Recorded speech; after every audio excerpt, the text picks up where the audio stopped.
Nevertheless, with all his peculiar characteristics, Pope was no despicable foe. The Federal cavalry were employed with a boldness which had not hitherto been seen. Their outposts were maintained 20 miles in advance of the army. Frequent reconnaissances were made. A regiment of Jackson's cavalry was defeated at Orange Courthouse, with a loss of 60 or 70 men, and scouting parties penetrated to within a few miles of Gordonsville. Even Banks was spurred to activity, and learned at last that information is generally to be obtained if it is resolutely sought. Very little that occurred within the Confederate lines escaped the vigilance of the enemy, and although Jackson's numbers were somewhat overestimated, Pope's cavalry, energetically led by two able young officers, Generals Buford and Bayard, did far better service than McClellan's detectives. Jackson had need of all his prudence.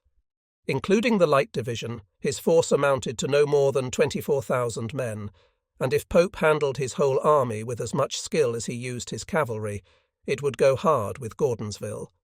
24,000 men could hardly be expected to arrest the march of 47,000, unless the larger force should blunder. During the first week in August, events began to thicken. Stuart made a strong reconnaissance towards Fredericksburg and administered a check to the Federal scouting parties in that quarter.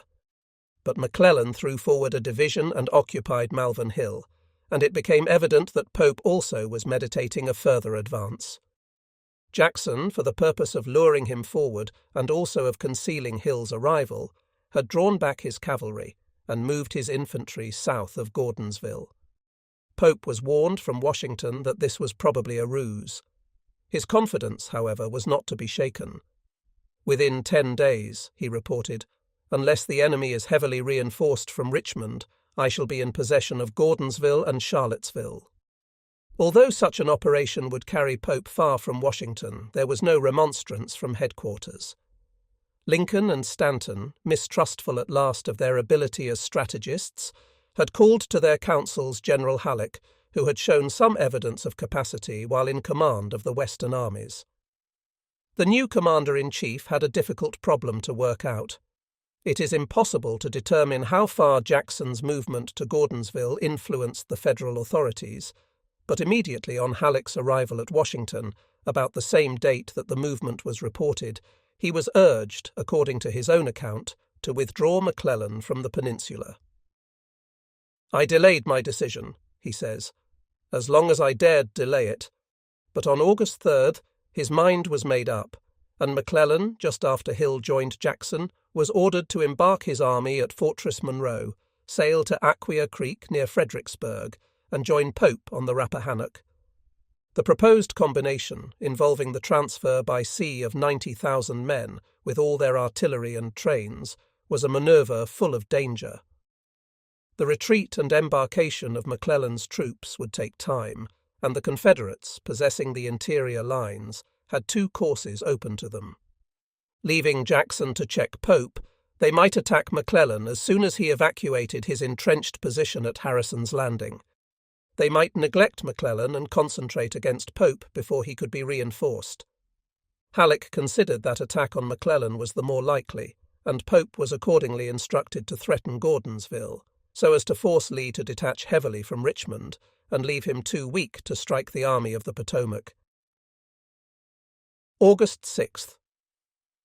On August 6th, Pope commenced his advance. Banks had pushed a brigade of infantry from Sperryville to Culpeper Courthouse, and Ricketts' division of McDowell's corps was ordered to cross the Rappahannock at Waterloo Bridge and march to the same spot. Jackson, whose spies had informed him of the enemy's dispositions, received early intelligence of Banks's movement, and the next afternoon his 3 divisions were ordered forward, marching by roads where there was no chance of their being seen.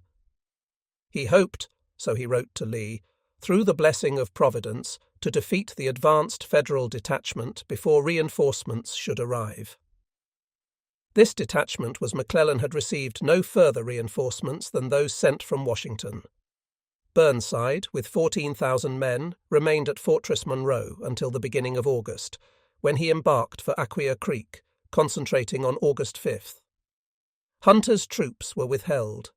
His first objective, but he had long since recognized the strategic importance of Culpeper Courthouse. At this point, 4 roads meet, and it was probable from their previous dispositions that the Federal Army Corps would use 3 of these in their advance. Pope's right wing at Sperryville would march by Woodville and Griffinsburg. His centre had already moved forward from Warrenton. His left wing at Falmouth, north of Fredericksburg, would march by Bealton and Brandy Station, or by Richardsville and Georgetown. As all these roads were several miles apart, and the lateral communications were indifferent, the 3 columns, during the movement on Culpeper Courthouse, would be more or less isolated, and if the Confederates could seize the point at which the roads met, it might be possible to keep them apart, to prevent them combining for action, and to deal with them in detail. Pope, in fact, had embarked on a manoeuvre which is always dangerous in face of a vigilant and energetic enemy. Deceived by the passive attitude which Jackson had hitherto maintained, and confident in the strength of his cavalry, which held Robertson River, a stream some 10 miles south of Culpeper Courthouse, he had pushed a small force far in advance, and was preparing to cross Hazel Run in several widely separated columns. He had no apprehension that he might be attacked during the process. Most generals in Jackson's situation, confronted by far superior numbers, would have been content with occupying a defensive position in front of Gordonsville, and neither Pope nor Halleck had gauged as yet the full measure of their opponent's enterprise. So confident was the Federal commander-in-chief that General Cox, with 11,000 men, was ordered to march from Lewisburg, 90 miles southwest of Staunton, to join Pope at Charlottesville. Jackson's force was composed as follows. Jackson's own division, commanded by Winder. Ewell, A. P. Hill, the Light Division. Cavalry, 3,000, 7,550, 12,000, 1,200. 23,050. Jackson was by no means displeased when he learned who was in command of the Federal advance. "Banks is in front of me," he said to Dr. Maguire. "He is always ready to fight." And then, laughing, he added as if to himself, "And he generally gets whipped." The Confederate regiments, as a rule, were very weak. The losses of the 7 Days, of Winchester, of Cross Keys, and of Port Republic had not yet been replaced. Companies had dwindled down to sections. Brigades were no stronger than full battalions, and the colonel was happy who could muster 200 muskets. But the waste of the campaign was not altogether an evil. The weak and sickly had been weeded out. The faint-hearted had disappeared, and if many of the bravest had fallen before Richmond, those who remained were hardy and experienced soldiers. The army that lay round Gordonsville was the best that Jackson had yet commanded. The horses, which had become almost useless in the peninsula, had soon regained condition on the rich pastures at the foot of the southwest mountains. Nearly every man had seen service. The officers were no longer novices. The troops had implicit confidence in their leaders, and their moral was high. They had not yet tasted defeat. Whenever they had met the enemy, he had abandoned the field of battle. With such troops much might be risked, and if the staff was not yet thoroughly trained, the district in which they were now operating was far less intricate than the peninsula. As the troops marched westward from Richmond, with their faces towards their own mountains, the country grew more open, the horizon larger and the breezes purer. The dark forests disappeared. The clear streams, running swiftly over rocky beds, were a welcome change from the swamps of the Chickahominy. North of Gordonsville, the spurs of the Blue Ridge, breaking up into long chains of isolated hills, towered high above the sunlit plains. The rude tracks of the peninsula winding through the woods gave place to broad and well-trodden highways. Nor did the marches now depend upon the guidance of some casual rustic or terrified Negro. There were many in the Confederate ranks who were familiar with the country, and the quick pencil of Captain Hotchkiss, Jackson's trusted engineer, who had rejoined from the valley, was once more at his disposal. Information, moreover, was not hard to come by. The country was far more thickly populated than the region about Richmond, and, notwithstanding Pope's harsh measures, he was unable to prevent the people communicating with their own army. If the men had been unwilling to take the risk, the women were quite ready to emulate the heroines of the valley, and the conduct of the federal marauders had served only to inflame their patriotism. Under such circumstances, Jackson's task was relieved of half its difficulties. He was almost as much at home as on the Shenandoah, and although there were no Massanuttons to screen his movements, the hills to the north, insignificant as they might be when compared with the great mountains which divide the valley, might still be turned to useful purpose. August 7th. On August 7th, starting late in the afternoon, the Confederates marched 8 miles by a country track and halted at Orange Courthouse. Culpeper was still 20 miles distant, and 2 rivers, the Rapidan and Robertson, barred the road. The Robertson was held by 5,000 or 6,000 Federal cavalry.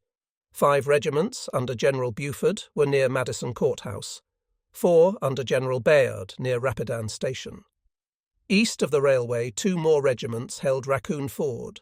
Others watched the Rappahannock as far as Fredericksburg, and on Thoroughfare Mountain, 10 miles southwest of Culpeper, and commanding a view of the surrounding country as far as Orange Courthouse, was a signal station. August 8th. Early on the 8th, Ewell's division crossed the Rapidan at Liberty Mills, while the other divisions were ordered to make the passage at Barnett's Ford, 6 miles below. A forced march should have carried the Confederates to within striking distance of Culpeper, and a forced march was almost imperative. The cavalry had been in contact. The advance must already have been reported to Pope, and within 24 hours. The whole of the Federal army, with the exception of the division at Fredericksburg, might easily be concentrated in a strong position. Still, there were no grounds for uneasiness. If the troops made 16 miles before nightfall, they would be before Culpeper soon after dawn, and 16 miles was no extraordinary march for the Valley regiments. But to accomplish a long march in the face of the enemy, something is demanded more than goodwill and endurance on the part of the men. If the staff arrangements are faulty, or the subordinate commanders careless, the best troops in the world will turn sluggards. It was so on August 8th. Jackson's soldiers never did a worse day's work during the whole course of his campaigns. Even his energy was powerless to push them forward. The heat, indeed, was excessive. Several men dropped dead in the ranks. The long columns dragged wearily through the dust, and the Federal cavalry was not easily pushed back. Guns and infantry had to be brought up before Bayard's dismounted squadrons were dislodged. But the real cause of delay is to be found elsewhere. Not only did General Hill misunderstand his orders, but apparently offended by Jackson's reticence, he showed but little zeal. The orders were certainly incomplete. Nothing had been said about the supply trains, and they were permitted to follow their divisions, instead of moving in rear of the whole force. Ewell's route, moreover, was changed without Hill being informed. The lines of march crossed each other, and Hill was delayed for many hours by a long column of ambulances and wagons. So tedious was the march that when the troops halted for the night, Ewell had made 8 miles, Hill only 2, and the latter was still 18 miles from Culpeper. Chagrined by the delay, Jackson reported to Lee that he had made but little progress, and that the expedition, he feared, in consequence of his tardy movements, would be productive of little good. How the blame should be apportioned it is difficult to say. Jackson laid it upon Hill, and that officer's conduct was undoubtedly reprehensible. The absence of Major Dabney, struck down by sickness, is a possible explanation of the faulty orders, but that Jackson would have done better to have accepted Lee's hint, to have confided his intentions to his divisional commanders, and to have trusted something to their discretion, seems more than clear. In war, silence is not invariably a wise policy. It was not a case in which secrecy was all important. The movement had already been discovered by the Federal cavalry, and in such circumstances the more officers that understood the intention of the General-in-Chief, the better. Men who have been honoured with their leaders, confidence, and who grasp the purpose of the efforts they are called upon to make, will cooperate, if not more cordially, at least more intelligently, than those who are impelled by the sense of duty alone. As it was, so much time had been wasted that Jackson would have been fully warranted in suspending the movement and halting on the Rapidan. The Federals were aware he was advancing. Their divisions were not so far apart that they could not be concentrated within a few hours at Culpeper, and, in approaching so close, he was entering the region of uncertainty. Time was too pressing to admit of waiting for the reports of spies. The enemy's cavalry was far more numerous than his own, and screened the troops in rear from observation. The information brought in by the country people was not to be implicitly relied on. Their estimate of numbers was always vague, and it would be exceedingly difficult to make sure that the force at Culpeper had not been strongly reinforced. It was quite on the cards that the whole of Pope's army might reach that point in the course of the next day, and in that case the Confederates would be compelled to retreat, followed by a superior army across 2 bridgeless rivers. Nevertheless, the consideration of these contingencies had no effect on Jackson's purpose. The odds, he decided, were in his favour, and the defeat of Pope's army in detail, with all the consequences that might follow, was worth risking much to bring about. It was still possible that Pope might delay his concentration. It was still possible that an opportunity might present itself, and, as he had done at Winchester in March, when threatened by a force 7-fold stronger than his own, he resolved to look for that opportunity before he renounced his enterprise. August 9th. In speed and caution lay the only chance of success. The start on the 9th was early. Hill, anxious to redeem his shortcomings, marched long before daylight, and soon caught up with Ewell and Winder. Half of the cavalry covered the advance. The remainder, screening the left flank, scouted west and in the direction of Madison Courthouse. 2 brigades of infantry, Gregg's and Lawton's, were left in rear to guard the trains, for the Federal horsemen threatened danger, and the army, disembarrassed of the supply wagons, pressed forward across the Rapidan. Pushing the Federal cavalry before them, the troops reached Robertson River. The enemy's squadrons, already worn out by incessant reconnaissance and picket duty, were unable to dispute the passage, and forming a single column, the 3 divisions crossed the Locust Dale ford. Climbing the northern bank, the high road to Culpeper, white with dust, lay before them, and to their right front, little more than 2 miles distant, a long wooded ridge, bearing the ominous name of Slaughter Mountain, rose boldly from the plain. Ewell's division led the march, and shortly before noon, as the troops swept past the western base of Slaughter Mountain, it was reported that the Federal cavalry, massed in some strength, had come to a halt a mile or 2 north, on the bank of a small stream called Cedar Run. The Confederate guns opened, and the hostile cavalry fell back, but from a distant undulation a Federal battery came into action, and the squadrons, supported by this fire, returned to their old position. Although Cedar Run was distant 7 miles from Culpeper, it was evident, from the attitude of the cavalry, that the enemy was inclined to make a stand, and that in all probability Banks's army corps was in support. Early's brigade, forming the advanced guard which had halted in a wood by the roadside, was now ordered forward. Deploying to the right of the highway, it drove in the enemy's vedettes, and came out on the open ground which overlooks the stream. Across the shallow valley, covered with the high stalks and broad leaves of Indian corn, rose a loftier ridge, 1,200 yards distant, and from more than one point batteries opened on the Confederate scouts. The regiments of the advanced guard were immediately withdrawn to the reverse slope of the ridge, and Jackson galloped forward to the mound of the guns. His dispositions had been quickly made. A large force of artillery was ordered to come into action on either flank of the advanced guard. Ewell's division was ordered to the right, taking post on the northern face of Slaughter Mountain.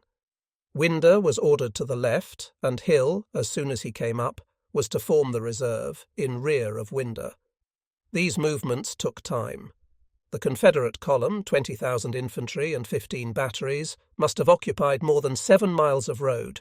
It would consequently take over 2 hours for the whole force to deploy for battle.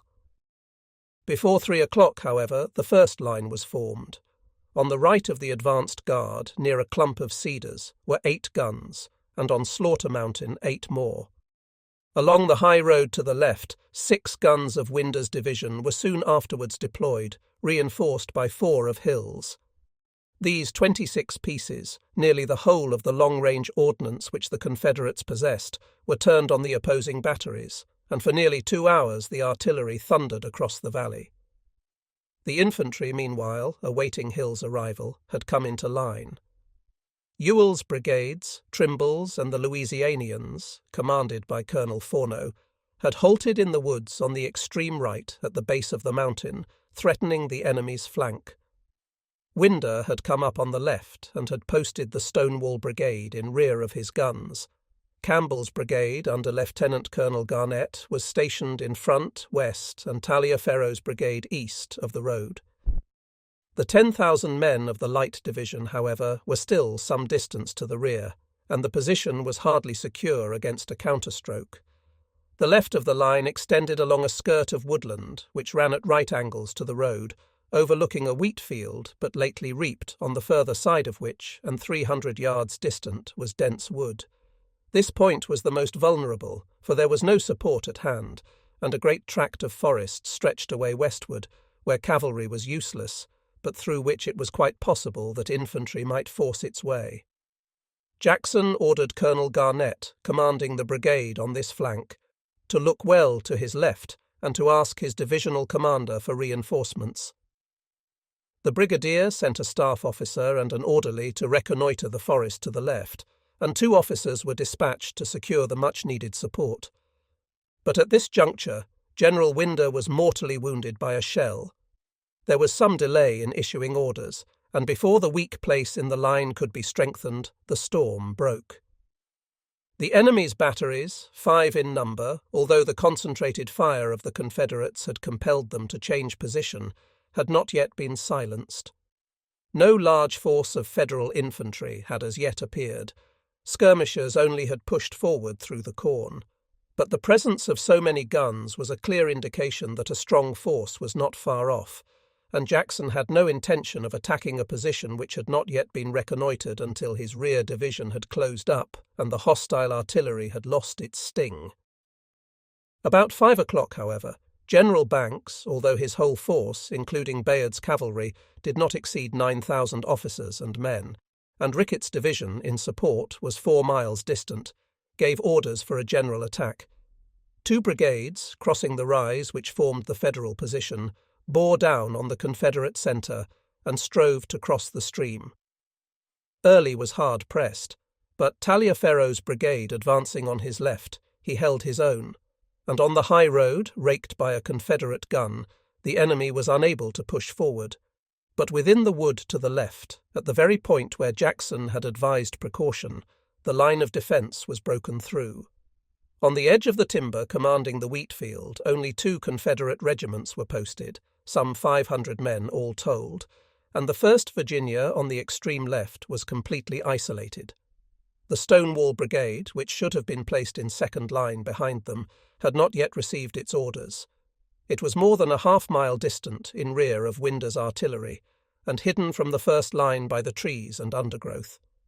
Beyond the wheat field, 1,500 Federals, covered by a line of skirmishers, had formed up in the wood. Emerging from the covert with fixed bayonets and colours flying, their long line, overlapping the Confederate left, moved steadily across the 300 yards of open ground.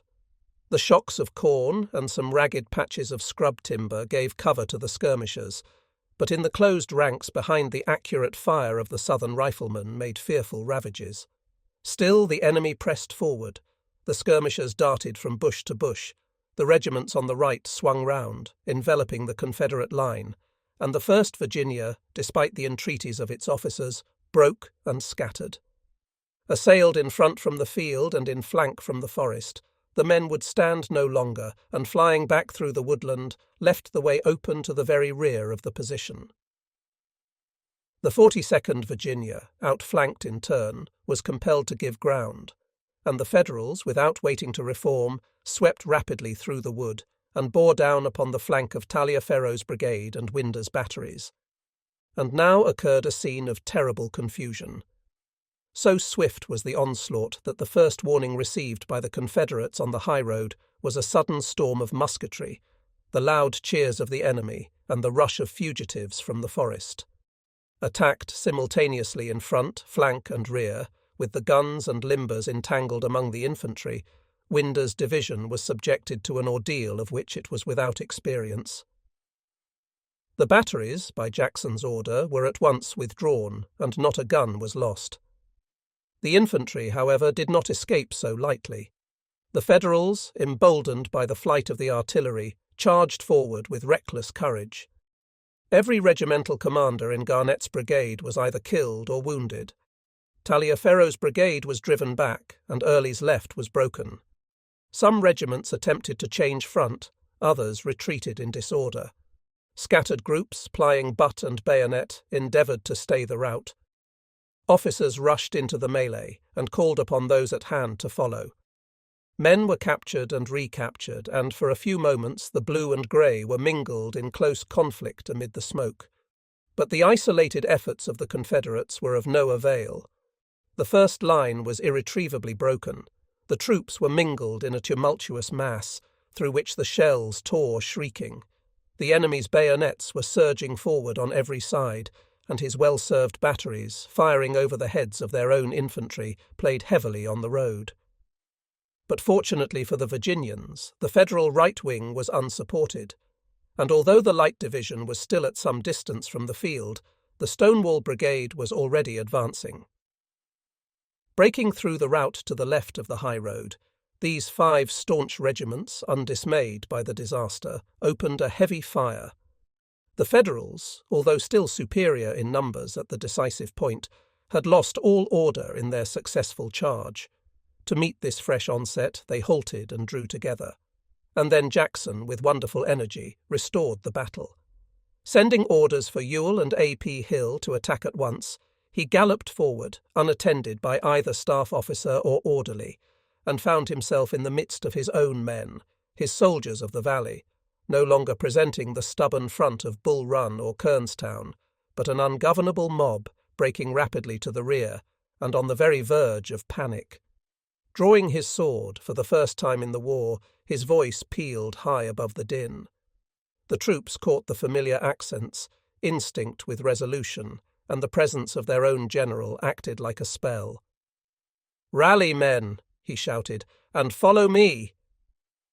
Taliaferro, riding up to him, emphatically insisted that the midst of the melee was no place for the leader of an army. He looked a little surprised, but with his invariable ejaculation of "good, good," turned slowly to the rear. The impulse, however, had already been given to the Confederate troops. With a wild yell, the remnant of the 21st Virginia rushed forward to the front and received the pursuers with a sudden volley. The officers of other regiments, inspired by the example of their commander, bore the colours forward, and the men, catching the enthusiasm of the moment, followed in the path of the 21st. The Federals recoiled. Taliaferro and Early, reforming their brigades, again advanced upon the right, and Jackson, his front once more established, turned his attention to the counterstroke he had already initiated. Ewell was ordered to attack the Federal left. Branch, leading the Light Division, was sent forward to support the Stonewall Brigade, and Lane to charge down the high road. Thomas was to give aid to Early. Archer and Pender, following Branch, were to outflank the enemy's right, and Field and Stafford were to follow as third line. Ewell was unable to advance at once, for the Confederate batteries on Slaughter Mountain swept the whole field, and it was some time before they could be induced to cease fire.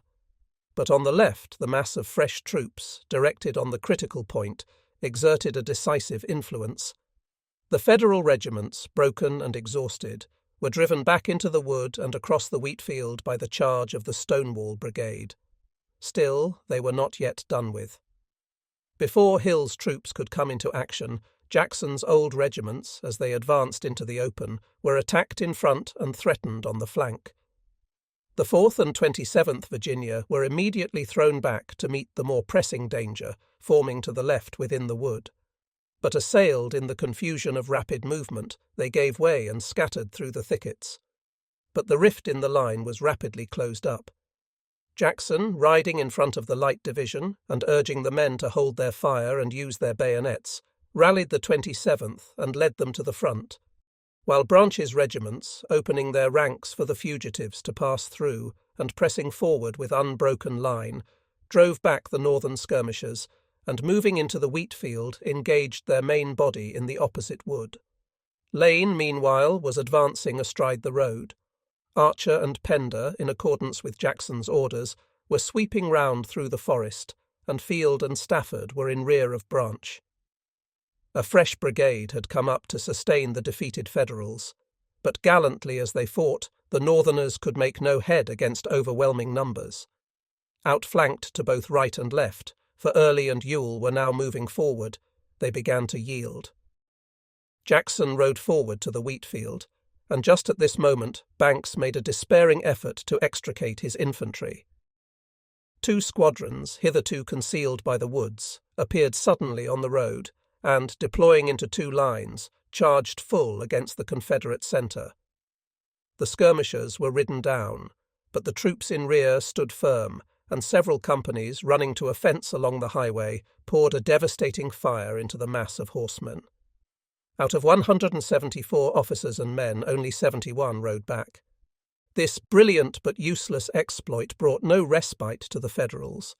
Archer and Pender had turned their right. Ewell was pressing forward against their left, scaling the ridge on which their batteries had been posted. Early and Lane were pressing back their centre, and their guns had already limbered up. Jackson, galloping to the front, was received with the cheers of his victorious troops. In every quarter of the field the enemy was in full retreat, and as darkness began to fall, the whole Confederate line crossed Cedar Run and swept up the slopes beyond. Every yard of ground bore witness to the severity of the fighting. The slaughter had been very heavy. Within 90 minutes 3,000 men had fallen. The woods were a shambles, and among the corn the dead lay thick. Scores of prisoners surrendered themselves, and hundreds of discarded muskets bore witness to the demoralization of the Northerners. Nevertheless, the pursuit was slow. The impetuosity of the Confederates, eager to complete their triumph, was checked with a firm hand. The infantry were ordered to reform before they entered the dense forest which lay between them and Culpeper. The guns, unable to cross Cedar Run except by the road, were brought over in a single column, and two fresh brigades, Field's and Stafford's, which had not yet fired a shot, were brought forward as advanced guard. Although Jackson had been careful to bring guides who knew the woodland tracks, there was need for prudence. The light was failing, the cavalry could find no space to act, and above all, the whereabouts of Pope's main body was still uncertain. The Federals had fought with fine courage. Their resolute attack, pressed home with extraordinary dash, had rolled up the choicest of the Valley regiments. And yet it was evident that only a small portion of the Northern army had been engaged. The stirring incidents of the battle had been crowded into a short space of time. It was 5 o'clock when the Federals left their covert. An hour and a half later they had abandoned the field. Their precipitate retreat, the absence of a strong rear guard, were sure tokens that every regiment had been employed in the attack, and it was soon discovered by the Confederate soldiers that these regiments were old opponents of the Valley Army. The men who had surprised and outflanked Jackson's old division were the same men that had been surprised at Front Royal and outflanked at Winchester. But Banks's army corps formed only a third part of Pope's army. Sigel and McDowell were still to be accounted for. It was possible, however, that no more formidable enemies than the troops already defeated would be found between Cedar Run and Culpeper, and Jackson, intent upon securing that strategic point before morning, pushed steadily forward. Of the 7 miles that intervened between the battlefield and the courthouse, only 1.5 had been passed, when the scouts brought information that the enemy was in position a few hundred yards to the front. A battery was immediately sent forward to develop the situation. The moon was full, and on the far side of the glade where the advanced guard, acting under Jackson's orders, had halted and deployed, a strong line of fire marked the hostile front. Once more the woodland avenues reverberated to the crash of musketry, and when the guns opened, a portion of the Federal line was seen flying in disorder. Pope himself had arrived upon the scene, but surprised by the sudden salvo of Jackson's guns, he was constrained to do what he had never done in the West, to turn his back upon the enemy and seek a safer position. Yet despite the disappearance of the staff, the Union artillery made a vigorous reply. 2 batteries, hidden by the timber, concentrated on the 4 guns of the advanced guard, and about the same moment the Confederate cavalry on the extreme right reported that they had captured prisoners belonging to Sigel's Army Corps. Believing it imprudent, says Jackson, to continue to move forward during the darkness, I ordered a halt for the night. August 10th. Further information appears to have come to hand after midnight, and early the next morning General Stuart, who had arrived on a tour of inspection, having been placed in charge of the cavalry, ascertained beyond all question that the greater part of Pope's army had come up. The Confederates were ordered to withdraw, and before noon nearly the whole force had regained their old position on Cedar Run. They were not followed, save by the Federal cavalry, and for 2 days they remained in position, ready to receive attack. The enemy, however, gave no sign of aggressive intentions. August 11th. On the morning of the 11th, a flag of truce was received, and Pope was permitted to bury the dead which had not already been interred. The same night, his wounded, his prisoners, and the captured arms having already been removed, Jackson returned to his old camps near Gordonsville. August 12th. His position on Cedar Run, tactically strong, was strategically unsound. The intelligence he had obtained was substantially correct. With the exception of 5 regiments of McDowell's cavalry, only Banks' Army Corps had been engaged at Cedar Run. But during the evening both Sigel and McDowell had reached the field, and it was their troops which had checked the Confederate pursuit. In fact, on the morning of the 10th, Pope, besides 5,000 cavalry, had 22,000 fresh troops in addition to those which had been defeated, and which he estimated at 5,000 effectives, wherewith to bar the way to Culpeper. McDowell's 2nd Division, 10,000 strong, on the march from Fredericksburg, was not more than 20 miles east of Slaughter Mountain. In front, therefore, Jackson was confronted by superior numbers. At the least estimate, 32,000 men were posted beyond Cedar Run, and 10,000 under King were coming up from Fredericksburg. Nor was a preponderance of numbers the only obstacle with which Jackson had to deal. A direct attack on Pope was impossible, but a turning movement by way of James City might have found him unprepared, or a swift advance might have crushed King. But for the execution of either manoeuvre, a large force of cavalry was absolutely essential. By this means alone could the march be concealed and a surprise effected. In view, however, of the superior strength of the Federal horsemen, such a project was unfeasible, and retreat was manifestly the only alternative. Nevertheless, it was not till he was assured that no further opportunity would be given him that Jackson evacuated his position. For 2 days he remained on Cedar Run, within 2 miles of the Federal outposts, defying his enemy to battle.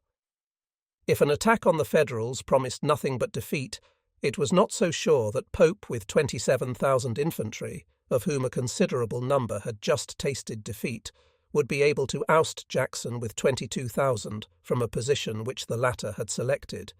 And it was not till King's approach gave the Federals an overwhelming superiority that the Confederates withdrew behind the Rapidan. With sublime audacity, as soon as his enemy had disappeared, Pope claimed the Battle of Cedar Run as a Federal success. Carried away by enthusiasm, he ventured to forecast the future. "It is safe to predict," he declared in a general order, "that this is only the first of a series of victories which shall make the Army of Virginia famous in the land." That such language, however, was the natural result of intense relief at Jackson's retreat may be inferred from his telegrams, which, unfortunately for his reputation, have been preserved in the archives of Washington. Nor was his attitude on the 10th and 11th that of a victorious commander. For 2 days he never stirred from his position. He informed Halleck that the enemy was in very superior force, that Stewart and Longstreet had joined Jackson, and while the Confederates were withdrawing, he was telegraphing that he would certainly be attacked the next morning. Halleck's reply to Pope's final dispatch, which congratulated the defeated Army Corps on a hard-earned but brilliant success, must have astonished Banks and his hapless troops. They might indeed be fairly considered to have covered themselves with glory. 9,000 men, of which only 7,000 were infantry, had given an enemy of more than double their strength a hard fight. They had broken some of the best troops in the Confederate Army under their most famous leader, and if they had been overwhelmed by numbers, they had at least fought to the last man. Jackson himself bore witness to the vigour of their onslaught, to their temporary triumph, and to the impetuous valour of their cavalry. The Federal defeat was more honourable than many victories, but that it was a crushing defeat can hardly be disputed. The two divisions which had been engaged were completely shattered, and Pope reported that they were no longer fit for service. The casualties amongst the infantry amounted to a third of the total strength.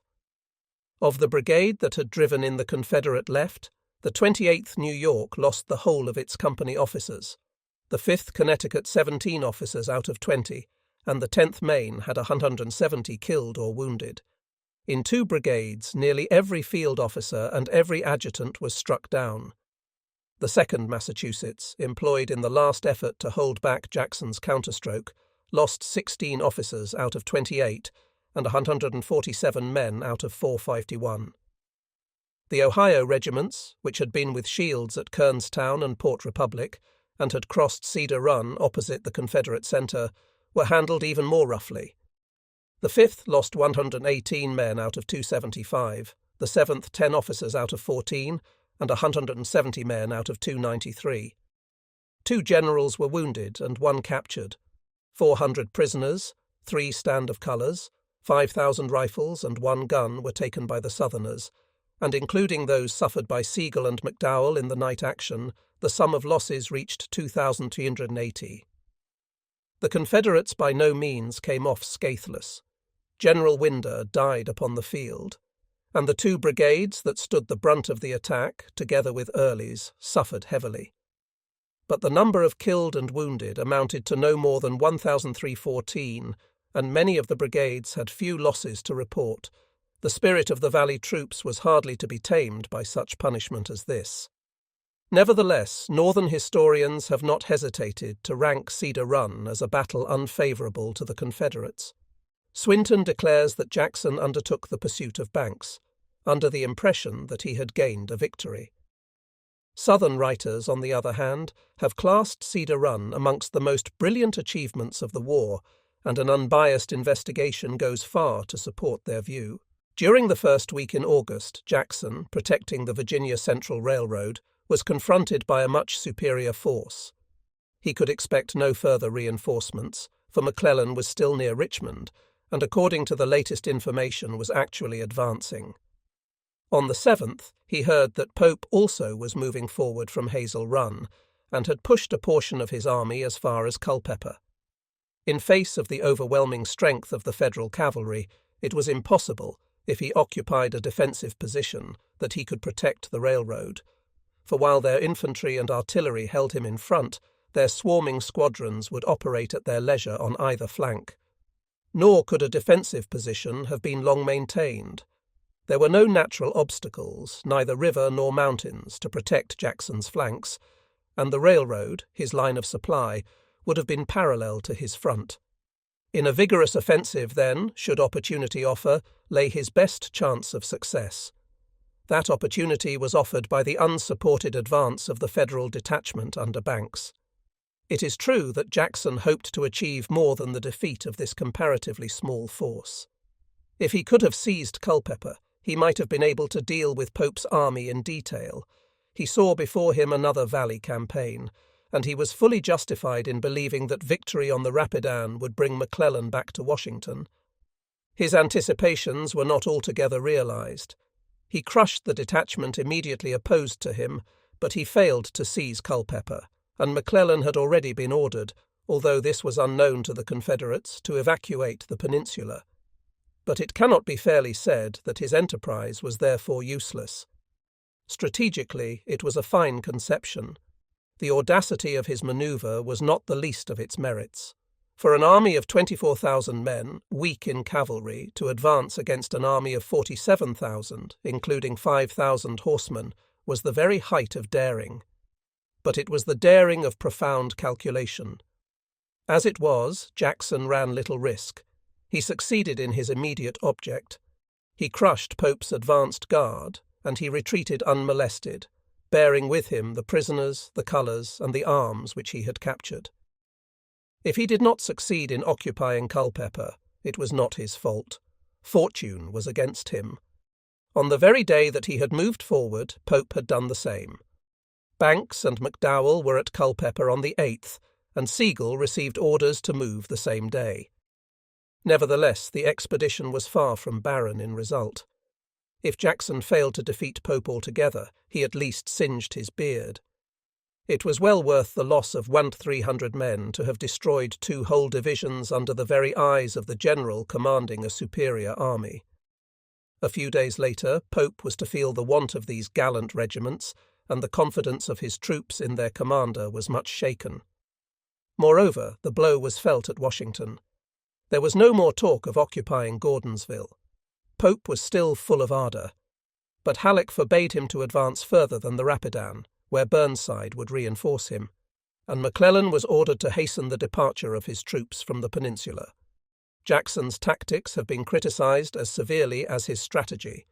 Because his first line was broken, it is asserted that he narrowly escaped a serious defeat, and that had the 2 forces been equally matched, Banks would have won a decisive victory. This is hardly sound criticism. In the first place, Jackson was perfectly well aware that the 2 forces were not equally matched. If he had had no more men than Banks, would he have disposed his forces as he did? He would scarcely have occupied the same extent of ground with 9,000 men that he did with 20,000.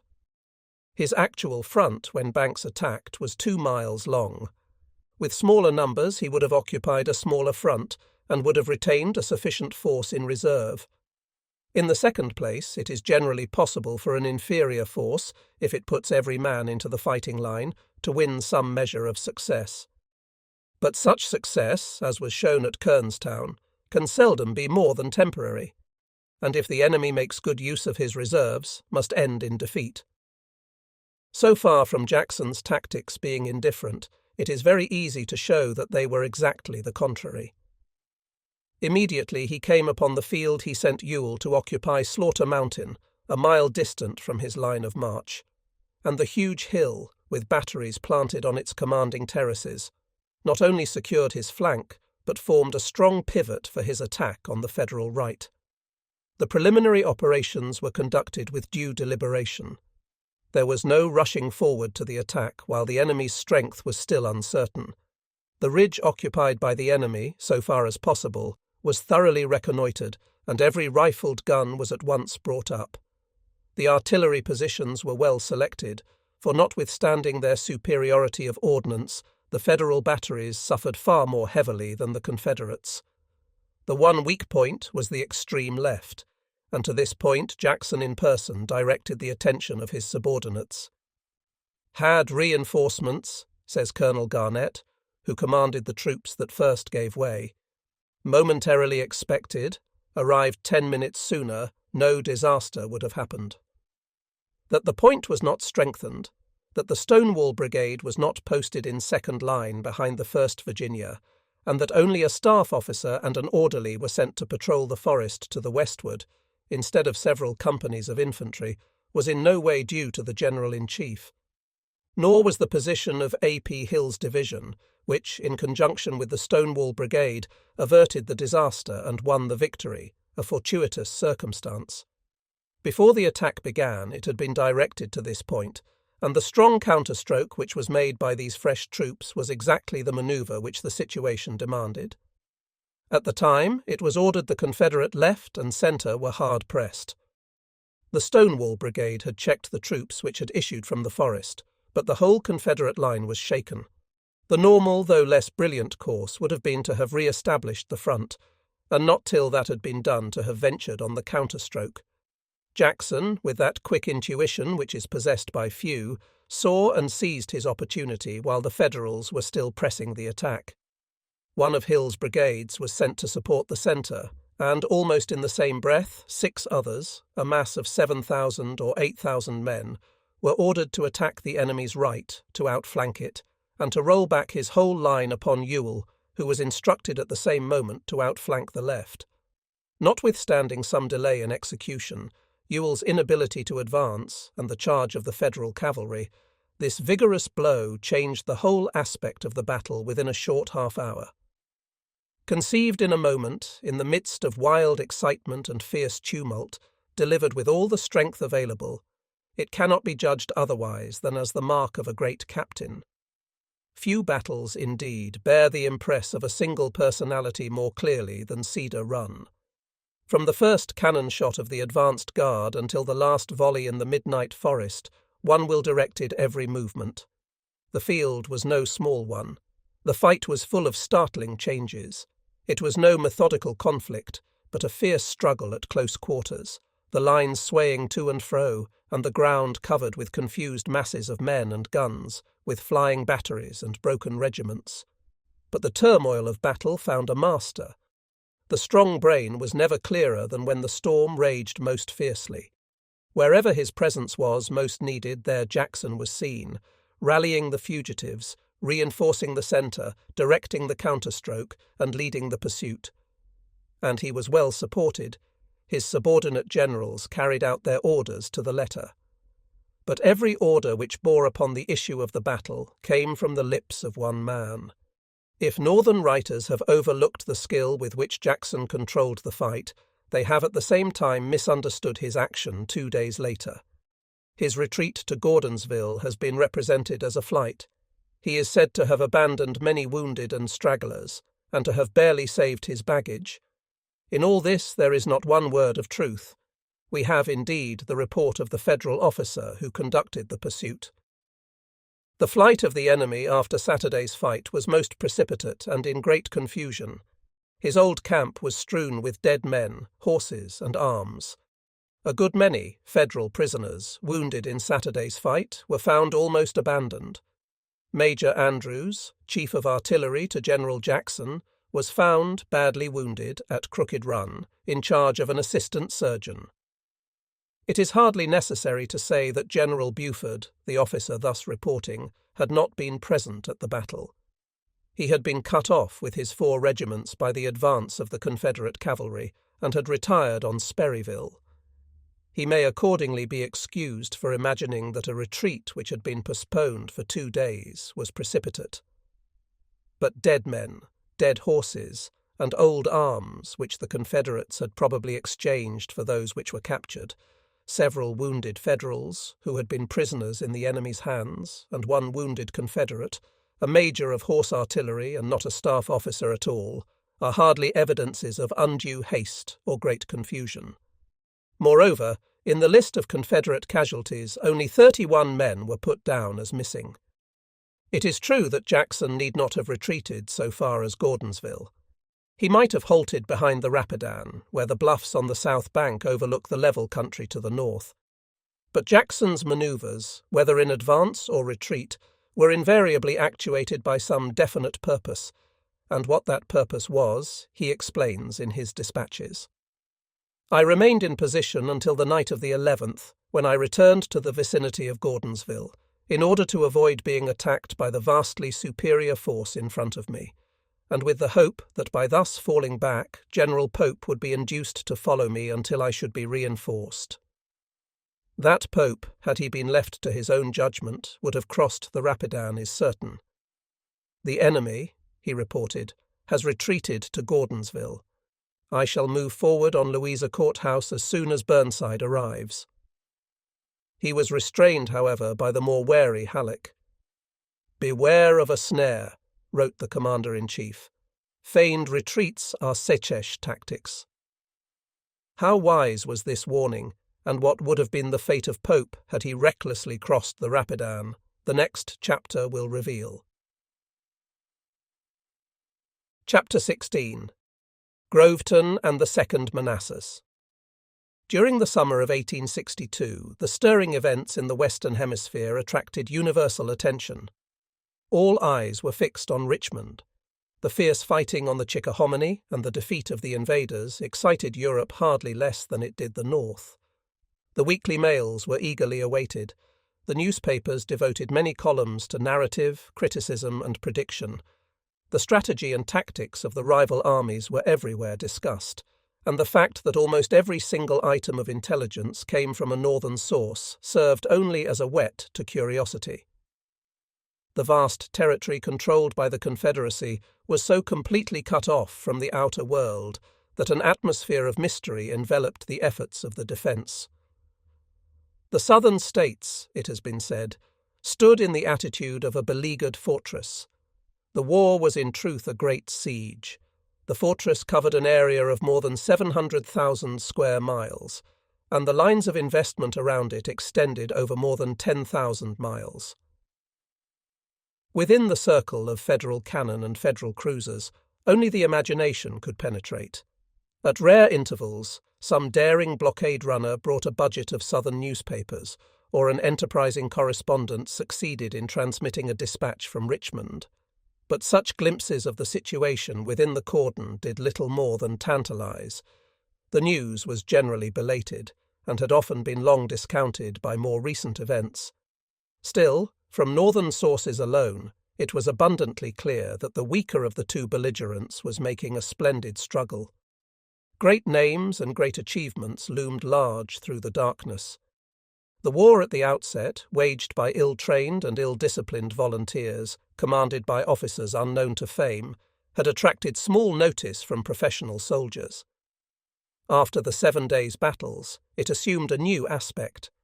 The men, despite their shortcomings, had displayed undeniable courage, and the strategy which had relieved Richmond recalled the masterstrokes of Napoleon.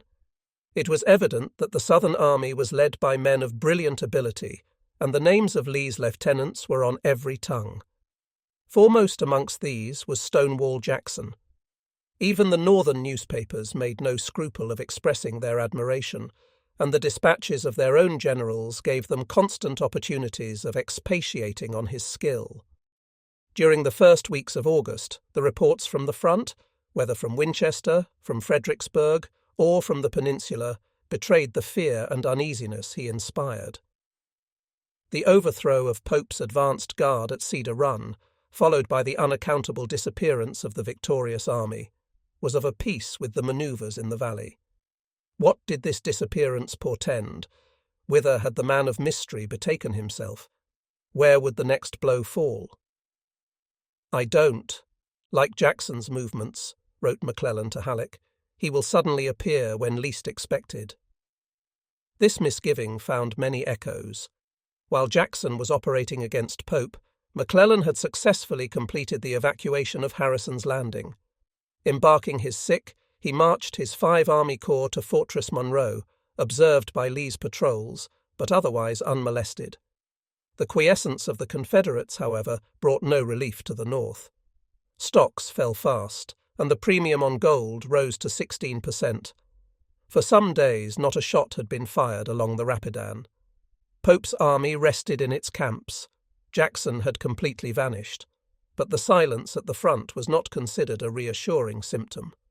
If the Confederates had allowed McClellan to escape, it was very generally felt that they had done so only because they were preparing to crush Pope before he could be reinforced. "It is the fear of this operation," wrote the Times special correspondent in the northern states, "conducted by the redoubtable Stonewall Jackson, that has filled New York with uneasy forebodings. Wall Street does not ardently believe in the present good fortune or the future prospects of the Republic. Neither the knowledge which McClellan possessed of his old West Point comrade, nor the instinct of the financiers, proved misleading. Jackson had already made his plans. Even before he had lured Pope forward to the Rapidan, he had begun to plot his downfall. When we were marching back from Cedar Run," writes Major Hotchkiss, "and had passed Orange Courthouse on our way to Gordonsville, the general, who was riding in front of the staff, beckoned me to his aid. He at once entered into conversation, and said that as soon as we got back to camp, he wished me to prepare maps of the whole country between Gordonsville and Washington, adding that he required several copies, I think 5. August 13th. This was about noon on Sunday, and as we were near camp, I asked him if the map was to be begun immediately, knowing his great antipathy to doing anything on Sunday which was not a work of necessity. He replied that it was important to have it done at once. August 14th. The next day, August 14th, the exact position of the Federal Army was ascertained.